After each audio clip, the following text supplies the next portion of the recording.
How'll do, everyone. Now this video I'm doing is a real tough one for me, as I'm completely conflicted on the matter. For those of you who don't know, I did serve in the army for nearly 7 years, in fact, and that was in the Royal Electrical and Mechanical Engineers, which is a part of the army called the REME, or colloquially called the REME. That's the acronym for it. And I did serve in Iraq and Afghanistan for me sentence whilst in there, and it's with that in mind that I come to read, as I'm sure most of you are aware at this point, that there's now credible talk on bringing back conscription if we go to war with Russia, and this is being to do with how depleted military numbers are at the moment. I will put a link below to a relevant article for that if you want to read more into it. I'm not really going to go into that in this video, it's more my concerns that I have. But the fact is, they're openly talking about it, and it says to me, actually, with the fact of how much they are talking about it, that they're that going to war is actually a very serious and likely probability at this point. Now, obviously, that's no guarantee. You know, nobody knows what's going to happen in the future, so don't get yourself too worked up. But the fact that they are openly talking about it is what you'd call in the military a combat indicator. Now, I've got a bit of a prepared speech here on this, which I'm going to read because I'm really, really upset with this whole conscription thing and the state of the country. So here we go. Now, why would any of the indigenous population of these islands want to go and die in foreign countries whilst our daughters and sisters are not only being raped, but also those crimes are being covered up? Why would anyone agree to be conscripted whilst hundreds of thousands of fighting-aged men load it up in five-star hotels? Why would anyone agree to be conscripted when 300,000 fifth columnists protest in support of wars that are nothing to do with us, which are being waged by terrorists? We've been told that we have toxic masculinity, that we have white privilege, that white male pilots are useless, that everything we do is white supremacy steeped in cis-het normative oppressor white rage. No, it's not for us to fill this void, I'm afraid. We've been firmly told that Brexit voting gammons like us need to move out of the way. Well, New Britons and Alphabet Mafia, here's your opportunity. You can all take the lead and show us knuckle-dragging crayon munchers just how capable you are. You want society to bend to your will? Then you'd better be willing to fight for it.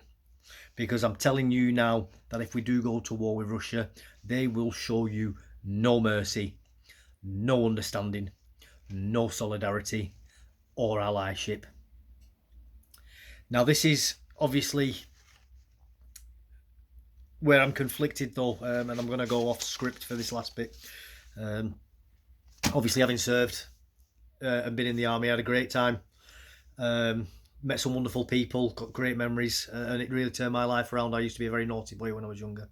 The army really got me out of a rut in that regards.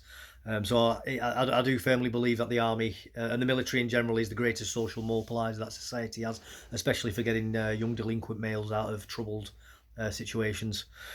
So I wouldn't want to deny people from doing that, but obviously I am conflicted in the state of the country, and as I said there, why should people go and die in foreign countries when we have hundreds of thousands of fighting-age men living in hotels in this country, where we have grooming gangs, where up to 1 million white working-class Anglo-Saxon Christian girls have been raped and those crimes covered up, where nobody's been held account for the covering up of those, where they won't even deport those people.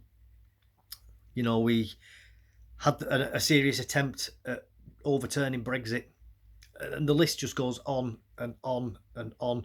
And this isn't just a case of, well, why would I want to fight for Rishi Sunak? This is a much, much deeper issue. Almost the entirety of the university-educated class hate this country and hate people like me. Why should we fight and die for those? But then on the flip side, going back to the benefits of the army, do we want an entirely mercenary army? If the poo hits the proverbial fan, we may only have the army to rely on, and we're going to need good British people serving in the army who will do the right thing and protect this country from enemies, both external and internal. And that's where I'm really conflicted on it. I don't know what to do. I think I personally, if they do tell me to get conscripted, I will be turning it down. I'd rather go to prison.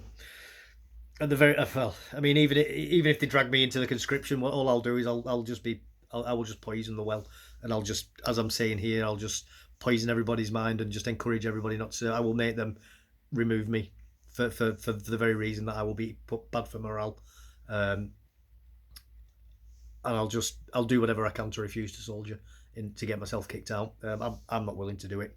That's obviously up to you to do. I would at this point I'm leaning more for people to engage in civil disobedience in regards to conscription until they start dealing with things like mass migration and all these foreign terrorists in our country and grooming gangs properly and adequately, and start looking after the indigenous population of this country again.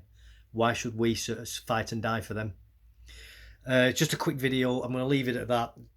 Not quite as fun as some of my other videos, a little bit down and depressed about that, but there we go. If you found that informative, insightful, or it's given you a bit of food for thought for yourself to think about, please like, subscribe, definitely put a comment below. I do like reading everybody's comments, and I do try to get back to as many of them as I can, even if you don't agree with me, and I am open to changing my mind if you've got a strong enough argument to make. So anyway, thank you very much. Goodbye.